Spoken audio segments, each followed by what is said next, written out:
আমরা এখন আমাদের চেক করার লোক পাঠাবো। আপনি যে প্রেসে, আপনি যে টেরিস্টেরিয়াল মিডিয়া, আপনি যে প্রিন্ট মিডিয়া, আপনার কাজ প্রদর্শন করতে ব্যর্থ হলে আমরা আপনাকে বিনয়ের সাথে এবং জোর করে নামাই দেব। প্রথমে বিনয় করব, তারপরে জোর করে নামিয়ে দিব।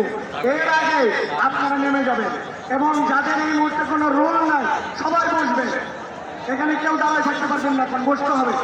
মিডিয়ার লোকদেরকে বসতে হবে, বসে লাগবে না দয়া করে। আপনাদের মাধ্যমে এই সংবাদ বিশ্বে ছড়াবে, দুনিয়ায় ছড়াবে। আপনাদেরকে আমরা অনেক শ্রদ্ধার সাথে, আপনাদেরকে আমরা এই দেশের একটা পিলার ভাবি। পুরা দুনিয়ায় আপনারাই এই সংবাদ আমাদের কাছে বয়ে এনেছেন। ফিলিস্তিনের সংবাদ কেউ দেয় নাই, সংবাদ কর্মীরা দিয়েছে, মিডিয়ার লোকেরা আমাদেরকে দিয়েছে। সুতরাং আপনাদের সর্বাত্মক সহযোগিতা চাই। আমাদের